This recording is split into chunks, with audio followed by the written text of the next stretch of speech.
মানুষ কোনো বিপদে না পড়ে যায় সেই জন্য সাবধান বোর্ড লেখা হয়, আর যেখানে সাবধান বোর্ড লেখা থাকে সেখানে কখনো যাওয়া উচিত নয়। একটা গভীর অন্ধকার রাত ছিল। একটা ঝাড়ের ভেতর থেকে ভয়ঙ্কর আওয়াজ আসে।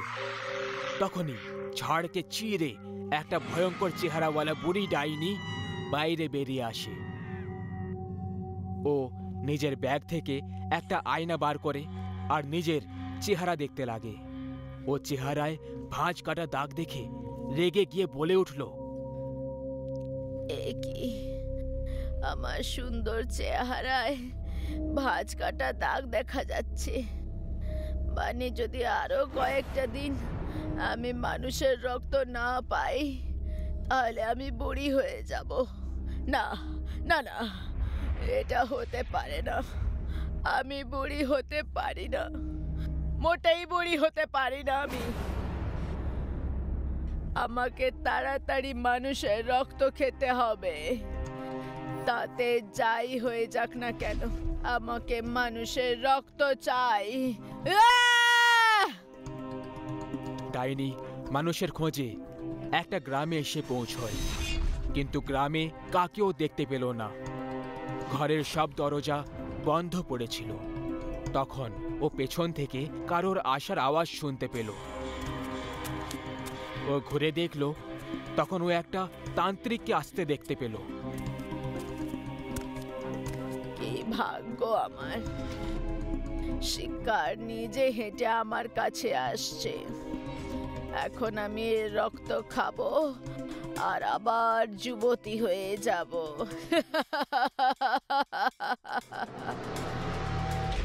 দাঁড়াও, আমার খিদে না মিটিয়ে এত তাড়াতাড়ি কোথায় চলে যাচ্ছ? দাঁড়িয়ে যা ডাইনি, আর এই গ্রাম থেকে দূরে চলে যা, না হলে আমি তোকে মোটেই ছাড়বো না।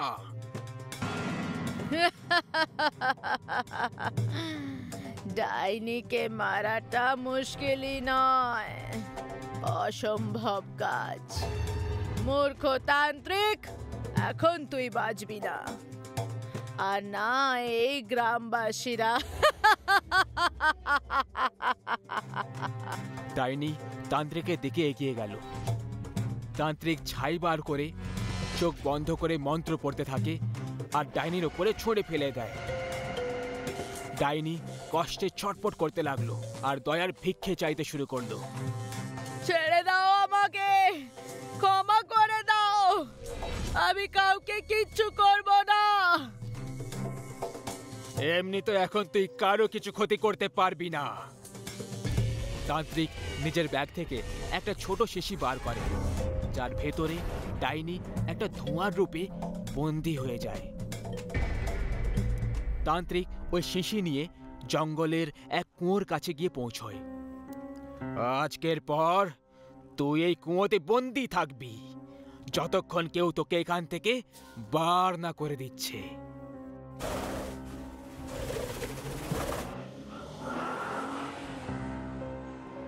এই রনিত, কি যে কেঁদে বেড়াস? তুই এখানে মুখ ঝুলিয়ে কেন বসে আছিস? আরে আমরা পিকনিকে যাচ্ছি ভাই, কারোর শ্রাদ্ধে নয়। জাস্ট চিল ইয়ার। ভাই, যবে থেকে আমি জানতে পেরেছি যে আমরা যে জঙ্গলে পিকনিক করার জন্য যাচ্ছি সেখানে একটা ডাইনির কুয়ো রয়েছে, আর ওখানে আশেপাশে থাকা লোকেদের কথা মতো যে ওই কুয়োর ডাইনি লোকেদেরকে মেরে নিজের বয়সকাল বাড়িয়ে দেয়, ব্যাস তখন থেকেই আমার কেরোসিন অবস্থা ভাই। আরে গ্রামের লোকেরা মূর্খ হয়, সেই জন্য ওরা সবাই ভূত প্রেত ডাইনির ওপরে আজ অব্দি বিশ্বাস করে। যাই হোক, ঠিক আছে, ডাইনি হোক বা ডাইনির মা, ওর সাথে আমরা করব তাম্মা তাম্মা। কি বন্ধুরা? ঠিক বলেছিস।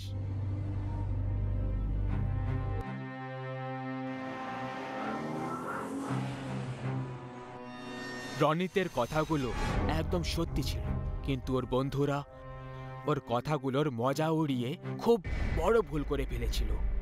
এরকম করে সবাই আজকে নিজেদেরকে একটা খুব বড় বিপদে ফেলে দিয়েছিল। জল শেষ হয়ে গেছে, আমি জল নিয়ে আসছি।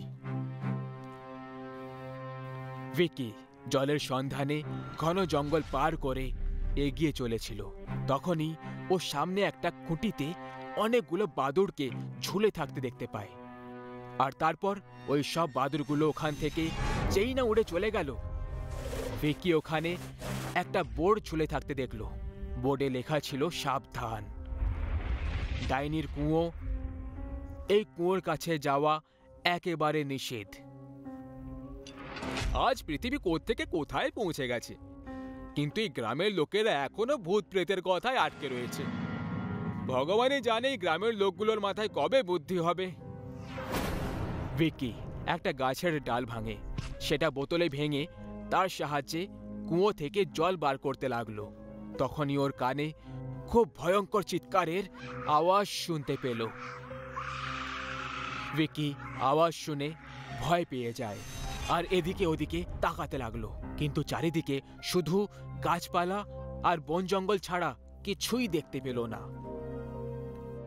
ভিকি ঘাবড়ে গিয়ে, কে কে আছে ওখানে?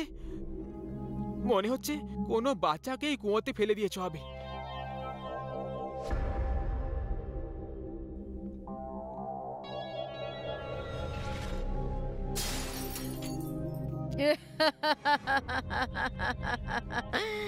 আমি আবার ফিরে এসেছি, আমি আবার ফিরে এসেছি। দেখ তান্ত্রিক, আমি আবার ফিরে এসেছি। ওর পেছনে কি হচ্ছে সেটা না জেনে ভিকি জলের বোতল নিয়ে সামনে কারের দিকে এগিয়ে গেল। ও পেছন থেকে এই আওয়াজগুলো শুনে ভয়ে থেমে যায়। তখনই ডাইনির নজর ওর উপর পড়ে যায় আর তখনই ও ভিকের পেছনে গিয়ে চুপ করে দাঁড়িয়ে যায়। ডাইনি অবাক হয়ে ওর দিকে তাকিয়ে থাকে। ভিকি অনুভব করে ফেলল যে কেউ ওর পেছনে এসে চুপ করে দাঁড়িয়ে আছে। ও একটু ভয় পেয়ে গেল। তা সত্ত্বেও ভয়ে কাঁপছিল ভিকি সাহস করে পেছনে ঘুরে তাকালো আর খুব খারাপভাবে শক লেগে চোখ খোলা হয়েই রয়ে যায়, যেন ও মৃত্যুকে দেখে ফেলেছিল। কুয়োর ওপরে বাতাসে একটা বুড়ি খুবই মারাত্মক ডাইনি যে ওকে দেখে চোরে চোরে হেসে যাচ্ছিল। ভিকি প্রাণ বাঁচিয়ে ওখান থেকে পালিয়ে যায়, কিন্তু ও বেশি দূর যেতে পারল না। ডাইনি নিজের লম্বা চুল দিয়ে ওকে ধরে নিজের দিকে চোরে টেনে নিল। আমার থেকে দ্রুত তো অলিম্পিকের খেলোয়াড়রাও দৌড়তে পারবে না, তাহলে তুই আর কি জিনিস রে? হ্যাঁ, কত যুবক আর গরম রক্ত। আজ তো আমি খুব মজা পাবো তোর রক্ত খেয়ে।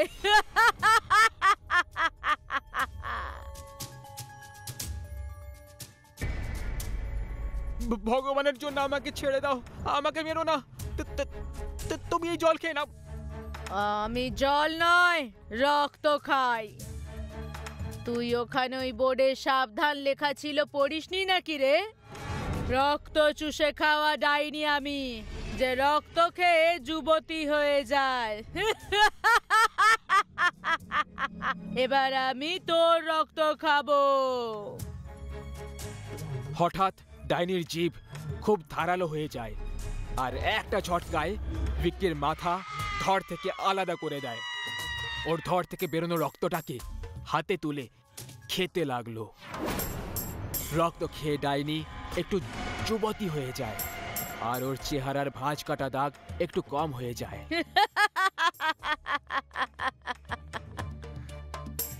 এই এই ভিকি কোথায় মরে গেল ভাই? অমিত, মনে হচ্ছে ওই জঙ্গলের ঝাড়ে কিছু আছে। ওই ঝাড়টা খুব জোরে জোরে নড়ে যাচ্ছে। অমিত ওই দিকে তাকিয়ে দেখলো ঝাড়টা একটু নড়াচড়া করছিল না। ও বলল, কোথায় নড়ছে? ওখানে তো কিছুই নেই। ভয় পাস না, বাতাসে নড়ছিল হয়তো। কিন্তু বাতাস তো একটুও বইছে না। দেখ, একটাও পাতা নড়ছে না। ভাই, তুই খুব বেশি ভয় পাস। কোনো জন্তু হবে, আমাদের দেখে ভয় পালিয়ে গেছে। তুই টেনশন নিস না, চল চিল মারে আর। কিন্তু রনি তো টেনশন নিয়ে ফেলেছিল। বাঁচাও, বাঁচাও, বাঁচাও! বাবা, বাঁচাও!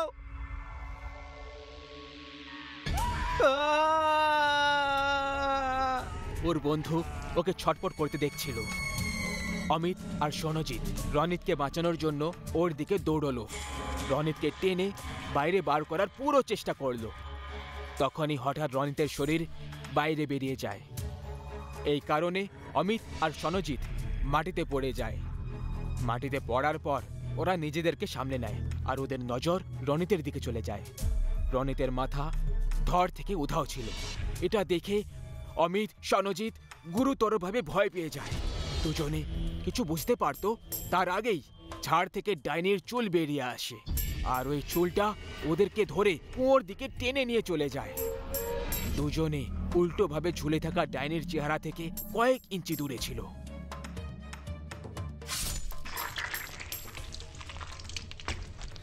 আজকের এই খাবার খেয়ে আমি খুব খুশি। মানুষ যদি কোনো সাবধানের বোর্ড দেখেও না দেখতে পায় তাহলে তারা তাদের মৃত্যুকে নিমন্ত্রণ করে। সেই জন্য যেখানে সাবধানের বোর্ড থাকবে সেটাকে না দেখার ভান করিবেন না।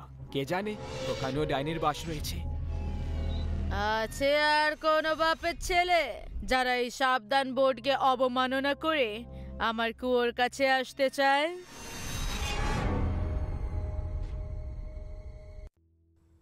আজকের গল্পে একটা মজার কথা লুকিয়ে আছে। আপনারা সবাই এটা মন দিয়ে শুনবেন। এই জীবন কর্ম অনুযায়ী চলে, আর আমরা মানুষ আমাদের সব কর্মের ফল এই জন্মেই পেয়ে যাই। ভালো কাজ করলে ভালো ফল পাওয়া যাবে। যদি মানবতাকে লজ্জিত করে দেওয়ার মতো খারাপ কাজ করা হয় তাহলে তার ফল সেটাই হবে যেটা রঘু আর কালিয়া পেতে চলেছে। তোকে বলেছিলাম না আমি কালিয়া 10 টাকার চাকনা আরো নিয়ে নে, কিন্তু না, তুই শুনিস কথা আমার। আরে হয়ে গেছে ভুল ভাই, দুবারের মতো বেঁচে আছে, শেষ করো তাড়াতাড়ি, তারপর ঘরেও যেতে হবে। আরে কিন্তু যাবো কি করে? কোনো বাস আসলে তবেই তো যাবো নাকি? এই দেখ, এটা তো শেষ হয়ে গেল। কি সুরে আওয়াজটা এলো।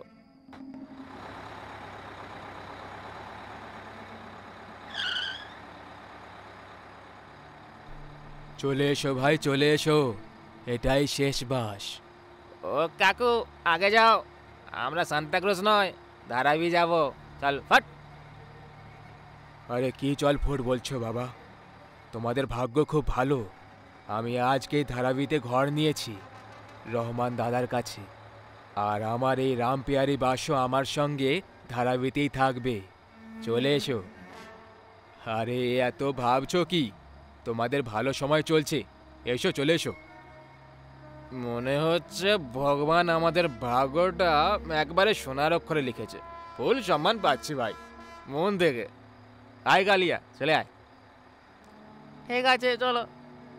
যখন কন্ডাক্টর আছে রাজি, তখন কি করবে রঘু আর কালিয়া মাঝি।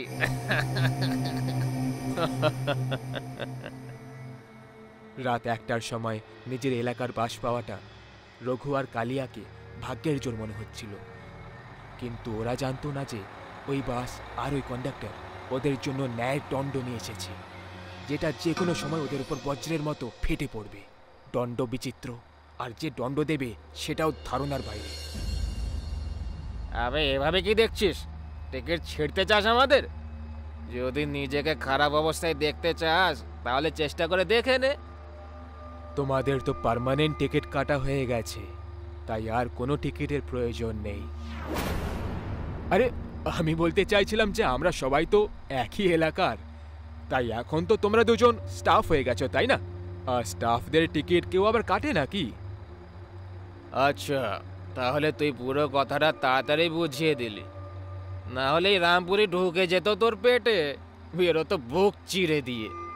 ঠিক সেইভাবেই না, যেমনটা আজ থেকে 10 বছর আগে তোমরা একটা অসহায় বাচ্চার সঙ্গে দুষ্কর্ম করে ওকে মেরেছিলে, যখন এই বাস এক্সেল ভেঙে যাওয়ার কারণে আরে কলোনিতে দাঁড়িয়েছিল।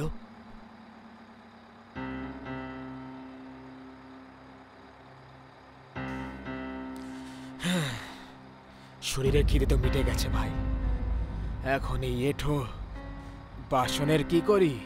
একে জ্যান্ত ছেড়ে দিলে তাহলে পুলিশকে সব বলে দেবে।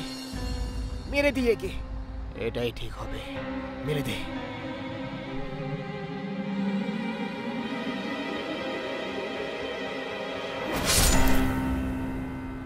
সেই সময় আমিও এই বাসেই ছিলাম, আমি সব দেখেছিলাম, কিন্তু কিছু বলতে ভয় পেয়ে গেছিলাম। তার উপরে মেয়েটার খুন, আমি এই কথাটা কাউকে বলিনি। কিন্তু কিন্তু কি, এই কথাটা বুকে চেপে রাখার জন্য আমি অস্থির হয়ে পড়লাম। যেমন যেমন দিন পেরিয়ে যাচ্ছিল, আমার বাঁচাটা কঠিন হয়ে যাচ্ছিল। আর কিছু না করতে পারার গিল্টের কারণে আমি এই বাসেই আত্মহত্যা করে নিলাম। সেদিন থেকে আমি এই বাস আর ওই মেয়েটা তোমার এই বাস স্টপেই অপেক্ষা করছিলাম, যেখান থেকে তুমি ওকে তুলেছিলে। ভগবানকে অনেক অনেক ধন্যবাদ জানাই, আজ সেই অপেক্ষা শেষ হলো।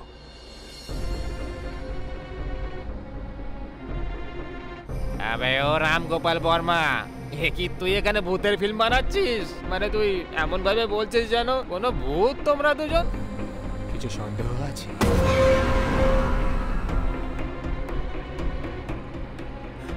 দেখো দেখো ভূত কাকা, না না ছেড়ে দাও, ছেড়ে দাও, মেরো না আমাদেরকে, ভুল হয়ে গেছে আমাদের, আমাদের মেরো না, এরকম আর কখনো করে দাও। ভবিষ্যতে তুমি কি ভুল করবে, এই শাস্তিটা সেটা নয়, এই শাস্তিটা সেটার ফল যেটা তুমি আগে করেছিলে।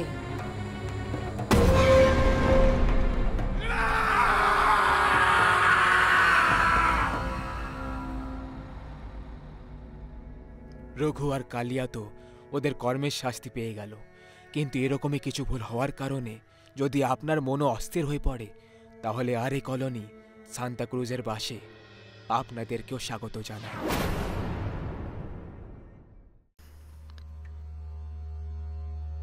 এই পৃথিবীতে প্রত্যেকটা জিনিস ভোগ করার জন্য তৈরি হয়েছে, কিন্তু কিছু জিনিসের সুখ ভোগার জন্য মানুষ এই ছোট শরীরে একটা বড় আকারের লোভ পুষে নেয়।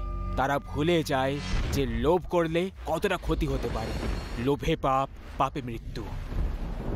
ভাই, চৌধুরীর সঙ্গে আমাদের কথা হয়েছিল, সে সরকারি সড়কের নকশা দেখিয়েছিল আমাদের। আরে কোনো কাজের কথা জানতে পারা গেছে নাকি সব ফুসকি বম বেরোলো? ফুসকি বম না ভাই, হাত গোলা বেরিয়েছে, তাও আবার অনেক বড় রকমের। সরকারি সড়ক, গ্রামের শেষ দিকে যে ওই দয়ানন্দ থাকে না, ওর জমি থেকে বেরোচ্ছে। আর এটাই নয় ভাই, তার জমির প্রায় 10 একর জমি ইন্ডাস্ট্রিয়াল করিডোরে আসবে বলছে। দয়ানন্দের নাতি তো শহরে থাকে, তাই না? হ্যাঁ ভাই। এর মানে যদি তার জমি এক্ষুনি কিনে নিই, তাহলে আমরা গোটা জীবন আনন্দে কাটাতে পারবো। হ্যাঁ ভাই, একদম এটাই সত্যি। বলো তাহলে কি করতে হবে এবার? এটা তো এখন দয়ানন্দই বলতে পারবে যে এবার কি করতে হবে।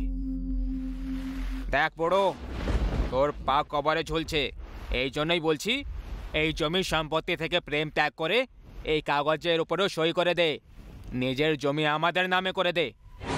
আর যদি তোকে ভয় লেগে থাকে যে আমরা তোর থেকে ফ্রির জমি জায়গা নিচ্ছিলাম, তাহলে চিন্তা করিস না, তোর জমির যত টাকা হয় তার পাই পাই তুই পেয়ে যাবি। আর মৃত্যুর আগে অবধি আনন্দেই বাড়িতেই থাক, কেউ কিচ্ছু বলবে না তোকে। কৃষকের জন্য তার জমি মায়ের সমান হয়, আর মায়ের বোঝাপড়া করা হয় না। তোমরা এখন যেতে পারো, দরজা সামনে আছে।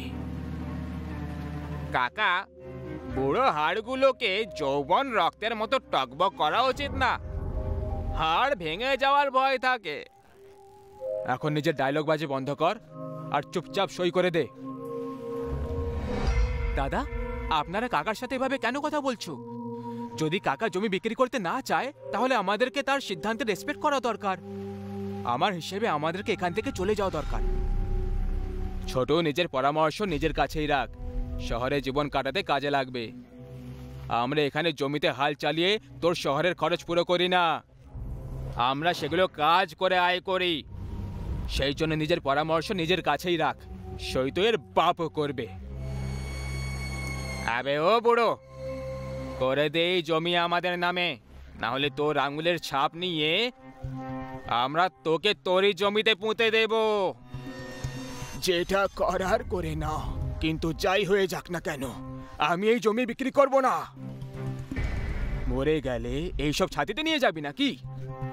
ছাতিতে যাক বা না যাক, কিন্তু মরার পরে এটা জেনে খুশি হব যে আমার জমি আমার ছাতিতে আছে। দাদা, দাদা এসব কি করছো তোমরা? মরে যাবে ও। আরে দাদা থামো, দাদা থামো, থামো দাদা। দাদা ছেড়ে দাও তাকে, এটা ভুল। ঠিক ভুলের পরিভাষা আমাদের সামনে চলে না ছোটু। আমরা যা করি সেটাই সঠিক হয়। আর চিন্তা করিস না, আমরা একে মারতেই যাচ্ছি। তিনজন ভাইয়ের ওপরে তাদের লোভ মাথায় চড়ে নাচছিল। তাদের লোভের সামনে এখন মানুষের জীবনের কোনো দাম ছিল না। কিন্তু বুড়ো এখনো বেঁচে ছিল। তার চেহারায় মৃত্যুর আতঙ্কের জায়গায় হাসি ভাসছিল।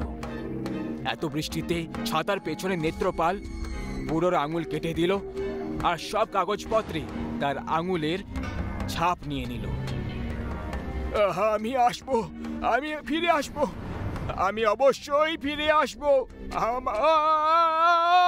আমার জমি আমার ছাতিতে থাকবে।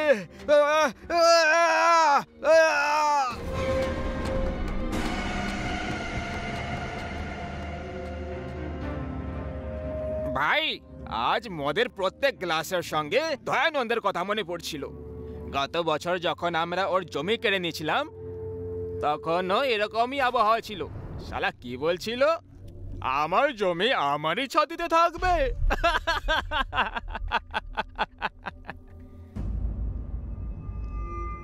কাউকে মেরে দিয়ে তার আবার মজাও ওরাও। কত বাজে তোমরা সবাই। এই জীবন একটা জঙ্গলের মতো ছোট, যেখানে বাঘ সব সময় দুর্বলদের খায় আর কখনো এর জন্য দুঃখ পায় না। তোর চিন্তার সূচ অযথা একটা জায়গায় আটকে গেছে ছোটু। আগে এগো আগে। কিন্তু ভাই, ওই মরে যাওয়া হাড়গুলো একটা আরো কথা বলেছিল, আমি ফিরে আসবো, আমি ফিরে আসবো, আমি অবশ্যই ফিরে আসবো। যদি সে সত্যি এসে যায় তখন? আরে বড়, তুই তো এই সবে একটা ব্যাগ খেয়েছিস আর কি সব জাতা কথা বলে যাচ্ছিস? হ্যাঁ, মদ খা শান্তিতে। মরে যাওয়া লোকের আবার কখনো ফিরে আসে না। আরে কিন্তু ভাবো, যদি সে সত্যি ফিরে চলে আসে তখন? তাহলে সে সব শয়তানদের শেষ করে দেবে, যেভাবে ভগবান রাম রাবণকে মেরে করেছিল। আমি বলেছিলাম না যে আমি ফিরে আসব? আমি এসে গেছি তোমাদের সবাইকে নিয়ে। না না, এটা হতে পারে না। কিন্তু কিন্তু এ তো মরে গেছিল রে ভাই। প্রাণ বাঁচাতে হলে পালাও।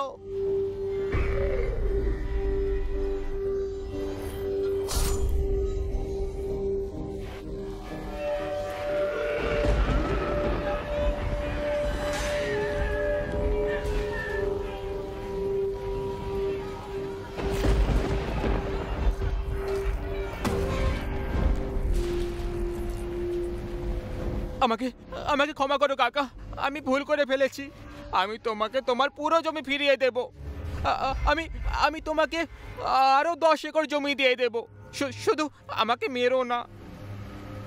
মৃত্যুকে সামনে দেখে তোর মতো সমস্ত লোভী মানুষ মৃত্যুকেও টাকা দিয়ে কেনার চেষ্টা করে। কিন্তু পাগলা, এই ডিলটা দেওয়ার আগে একবার এটা তো ভেবে নিতিস যে এই জমির এই মরে যাওয়ার লোকটা এখন এটা নিয়ে কি করবে। বল, কি করবে?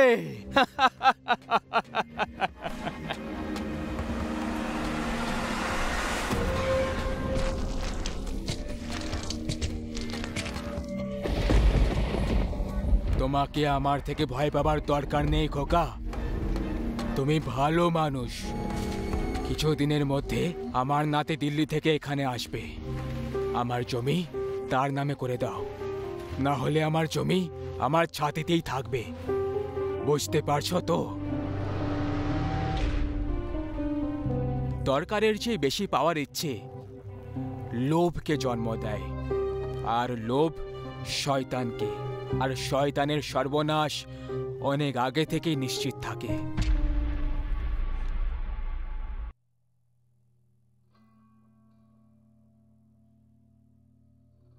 শুনেছিলাম যে হাজার ভ্রষ্টাচারীদের পালা যখন যখন কোনো ইমানদার পুলিশ অফিসওয়ালাদের হাতে পড়ে যায় তখন তাদের ঘুম নষ্ট হয়ে যায়। কিন্তু এই শোনা কথাগুলো আমি আইএস অফিসার রণসিংহের মধ্যে দেখেছি, যে মুম্বাইয়ে যারা ড্রাগস সাপ্লাই করতো তাদের ঘুম নষ্ট করে রেখেছিল, মরার আগেও আর মরার পরেও। টাকা পুরো আছে, পুরো 250 গ্রাম আছে, কিন্তু এটা তুই বিক্রি কোথায় করবি? পুরো মুম্বাইতে আমাদের অলরেডি সেট আছে। ওখানেই, যেখানে কেউ বিক্রি করে না। মানে বান্দ্রা পোর্ট। পাপ্পু খরা জমিতে ফসল উৎপাদন করতে খুব পছন্দ করে। যে জায়গাটার কথা বলার সময় তুই যে বড় বড় ডায়লগ মারছিস না পাপ্পু সাহনি, এখানে যারা ড্রাগস বিক্রি করে তাদের পেছনে বাস থাকে। আইএএস অফিসারের ভূত আছে ওখানে। জানি রে, ওই আইএএস অফিসার না, যাকে 80-তে মস্তানদের গুন্ডারা বস্তায় ভরে দড়ি দিয়ে বেঁধে ওখানে বান্দ্রা পোর্টের সামনে সমুদ্রের সামনে ছড়ে দিয়ে ফেলেছিল। আরে সেদিন থেকে শুরু করে আজ পর্যন্ত ওই এরিয়াতে গিয়ে যারা যারা ড্রাগস বিক্রি করেছে ওরা লাশ হয়ে তবেই ফিরেছে আমার বন্ধু। হ্যাঁ, এইসব বাজে কথা গো বর্দা। ভূত প্রেত বলে কিচ্ছু হয় না। কাজ আমরা ওখান থেকে শুরু করব। বয়সে তোর থেকে আমি অনেক বড়, আমার কথাটা বোঝ। ওদিকে যাস না। ছাড়ো না বর্দা, তুমি শুধু ব্রড স্ট্যান্ডটা দেখো, নোটগুলোর আদান প্রদান দেখো। পুরো পুলিশ ডিপার্টমেন্ট এটাই ভাবে যে বান্দ্রা পোর্টে আইএএস অফিসারের রণসিংহের ভূত রয়েছে ওখানে, সেই জন্য ওরা ওখানে রাউন্ড দিতে আসে না। আর এই সুযোগের লাভ উঠিয়ে আমরা ওখান থেকে সব অপারেটিং করব আর লক্ষ কোটি টাকা কামাবো। এটাই তো আমাদের স্ট্র্যাটেজি দাদা। আসছি।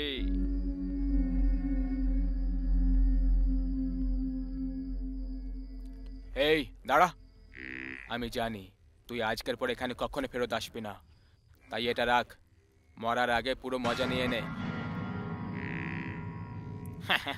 থ্যাংক ইউ দাদা। বড় দাদা পরিষ্কার শব্দে পাপ্পুকে বুঝিয়েছিল যে বান্দ্রা ফোর্টে ড্রাগস বিক্রি করা মানে রণসিংহের ভূতের হাতে মারা পড়া। কিন্তু নিজেকে বাহাদুর ভাবে পাপ্পুর খনি ওখান থেকে ডাক দিচ্ছিল। ও কি করেই বা থেমে থাকতো?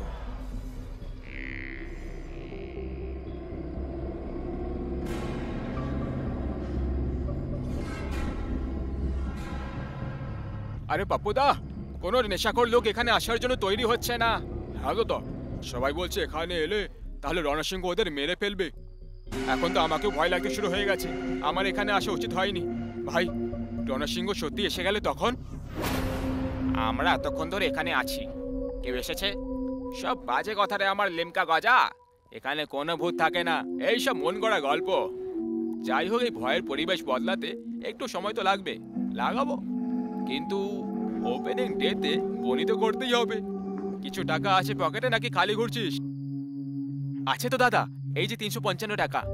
আর আমার কাছে দাদা 150 আছে। যেটা আছে বনির জন্য যথেষ্ট। এটা ধর, এখন এটা বিক্রি কর বা খা। মাল তোদের, পুরো 5000 টাকার পরিষ্কার মাল। মজা কর। চল এবার, কাল নতুন ভাবে ফিল্ডিং করব।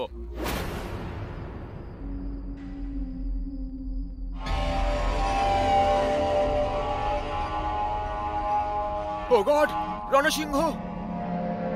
রণসিংহের এলাকায় ড্রাগস বিক্রি করার অপরাধে রণসিংহ তোমাদের 3 জনকে মৃত্যুর শাস্তি শোনাচ্ছে।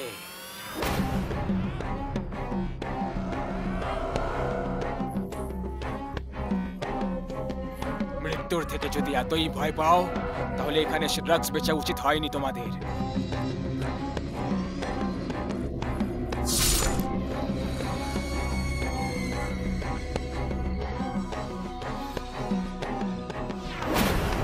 এবার তোর নম্বর।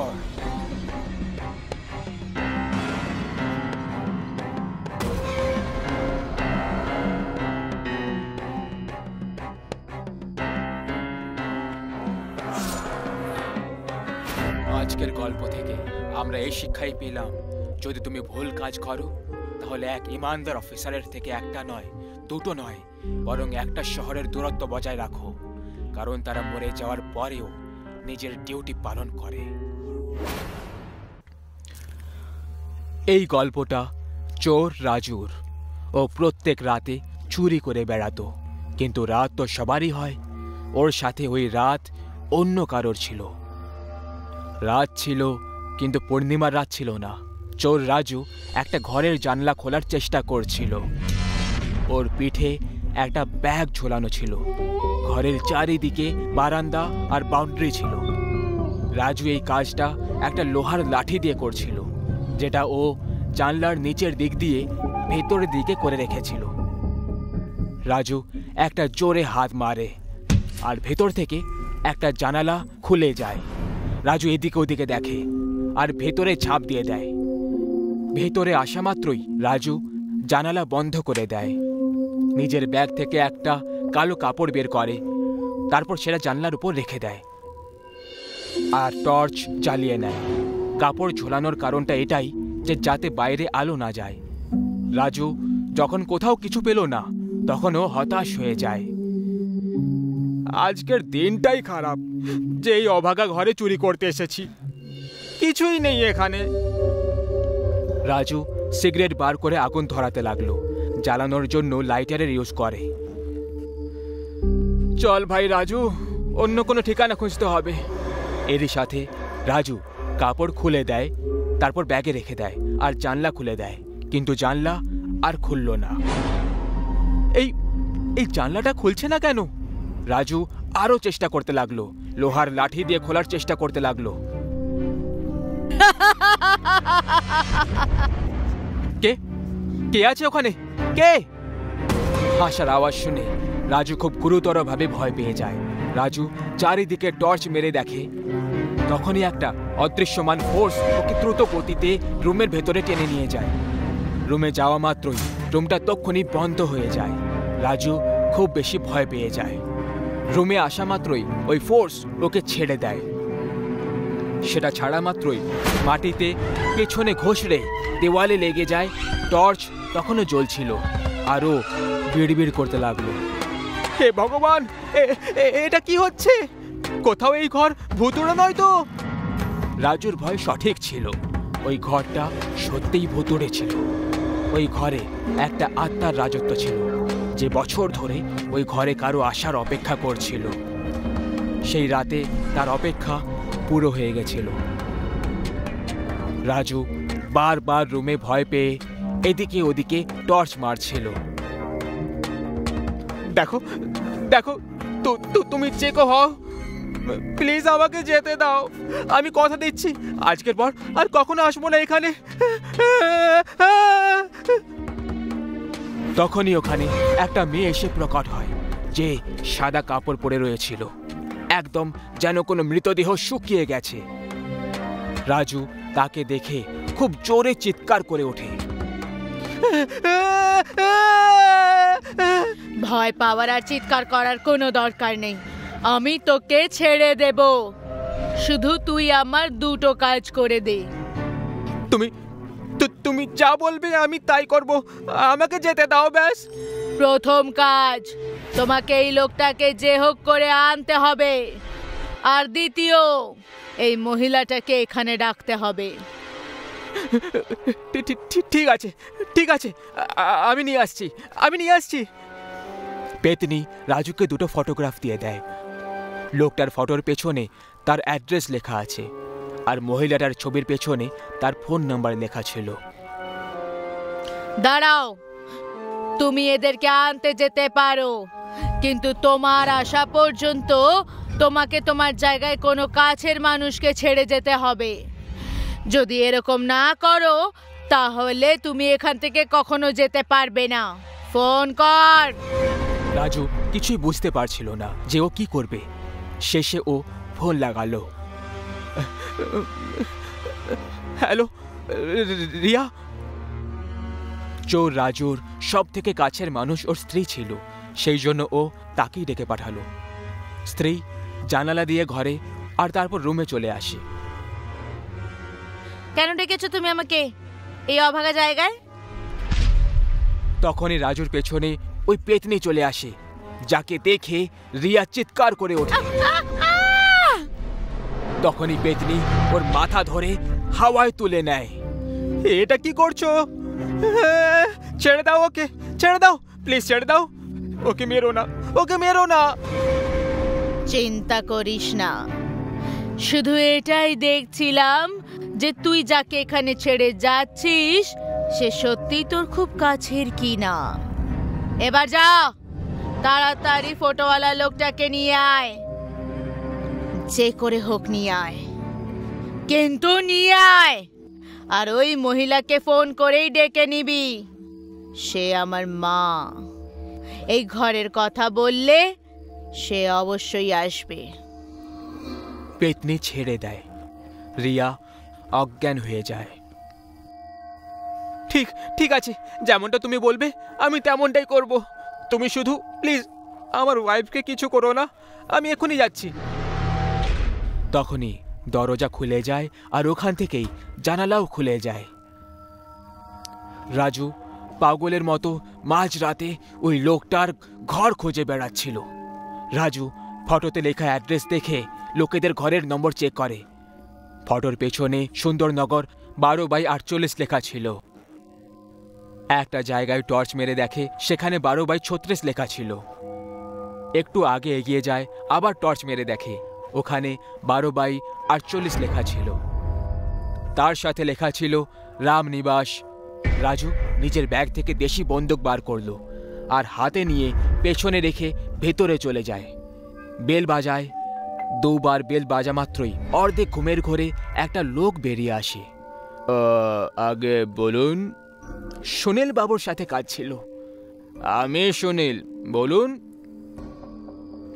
নাম কনফার্ম হওয়া মাত্রই রাজু সুনীলের মাথায় দেশি বন্দুকের পেছনের অংশ দিয়ে ঘাত করে দেয়। সুনীল ওর গলায় পড়ে যায়। রাজু নিজের ফোন বার করে আর লেডির সাথে কথা বলতে লাগে। হ্যালো, আমার নাম রাজু। এখন আমি আনন্দনগরের ঘরে বন্দি আছি। আপনি যদি না আসেন তাহলে আমি মরে যাব। রাজু সুনীলকে একটা বাইকে বেঁধে নিয়ে বেরিয়ে যায়। রাজু ওকে জানালা দিয়ে ভেতরে নিয়ে আসে আর টানতে টানতে রুমে নিয়ে যায়। এই না পেতনিদি, যেমনটা তুমি বলেছিলে আমি তেমনটা করে দিয়েছি। এবার যেতে দাও আমাকে। ওই মহিলাটাও এসে যাবে। সেও এসে গেছে। একটা লেডি ঘরের তালা খুলে ভেতরে প্রবেশ করে। ভেতরে এসেই সে লাইট জ্বালিয়ে দেয়। কে আছে ভেতরে? কে ফোন করেছিল আমাকে? রুম থেকে আওয়াজ এলো। মা, আমি ডেকেছি তোমায়, আমি নিজেরই রুমে আছি মা। আওয়াজ শুনে মা অবাক আর হতপ্রভ হয়ে যায়। সে দৌড়ে দৌড়ে ওই রুমে চলে যায়। নীলু। রুমে সে রাজু, তার অজ্ঞান হওয়া স্ত্রী আর সুনীলকে দেখতে পায়। ওখানে পেতনিও দাঁড়িয়েছিল। নীলু নাম নেওয়া মাত্রই পেতনি একটা সুন্দর মেয়েতে বদলে যায়। হ্যাঁ মা, আমি তোমার নীলু। তুই কোথায় চলে গেছিলি সোনা? কত খুঁজেছি আমি তোকে।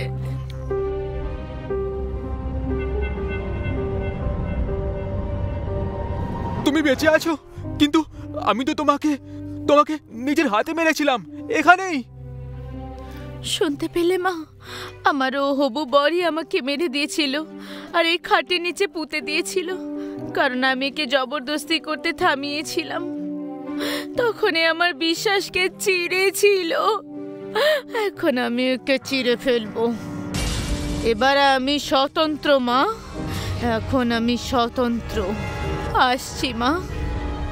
এইটুকু বলে নীলু আবার পেতনি হয়ে যায় আর নিজের হাত সুনীলের দিকে বাড়িয়ে দেয় আর মাথাটাকে বাঁকিয়ে দেয়। সুনীল দেওয়ালে গিয়ে চিপকে যায় আর ওর হাত বেঁকে ভেঙে যায়। তারপর পাও বেঁকে ভেঙে যায়। ওর মুখ বেঁকে যায় আর খারাপভাবে ফেটে যায়। পেতনি উধাও হয়ে গেল। ওখানে রুমে মা কাঁদছিল। রাজু অবাক ছিল আর অজ্ঞান রাজুর স্ত্রী ছিল।